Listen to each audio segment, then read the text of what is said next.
The webcam on your laptop can take better pictures than this phone. And it had so little memory that it could only hold 2 MP3 songs. But back in 2004, nobody cared. So this Motorola flip phone became the hottest in the world. In fact, Motorola is about to release a modern, foldable Android smartphone with design inspired by this very model. So, 15 years later, let's take a nostalgic look at the first RAZR phone, the Motorola RAZR V3. Back in 2004, the average person had a simple cell phone with a smallish display and a numeric keypad.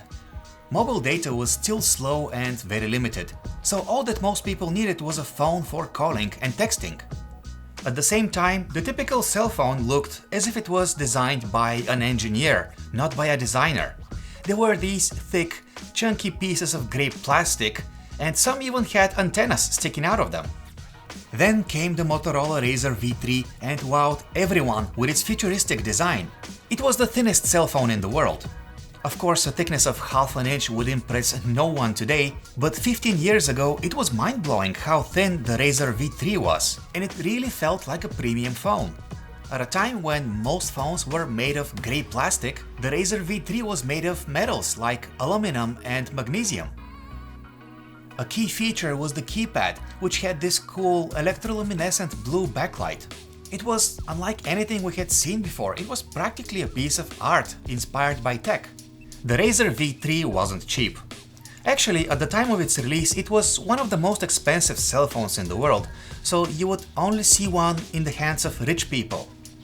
But this aura of luxury and exclusivity made it even more desirable. Naturally, its price fell in the coming months and years. So, over the 4-year run of this model, Motorola sold 130 million units, showing us how much of an impact a product's design could have on consumers. Okay, by this point, you might be wondering what the RAZR V3 was actually capable of. Well, in many ways, it wasn't as advanced as other cell phones at the time. On one hand, the main 2.2-inch screen was very good looking back then. You got several games out of the box and you could even download new ones. The speaker was pretty good and you could even get fancy MP3 ringtones. Surprisingly, I was even able to get a web browser up and running. If you are patient, you can still load parts of modern web pages, like images and text.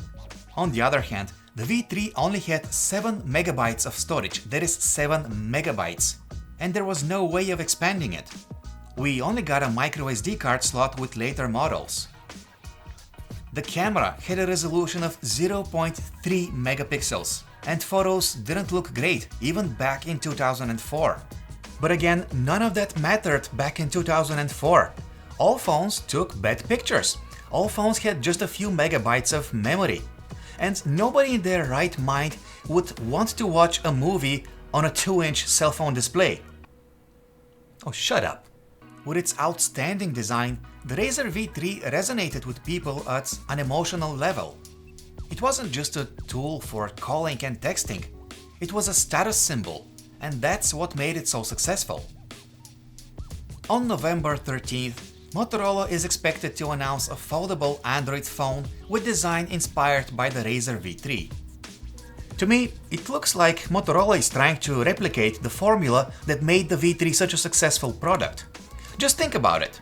Every phone today looks pretty much the same, so a foldable RAZR phone will draw people's attention. At $1,500, the foldable RAZR is unlikely to become a hit, but I believe its real purpose is to get people talking about Motorola again, not to make money. Thanks for watching our quick look at the original RAZR V3 from 2004. Be sure to check us out at PhoneArena.com, where we'll be covering the announcement of the 2019 foldable RAZR on November 13th. And be sure to subscribe to our channel to never miss a video.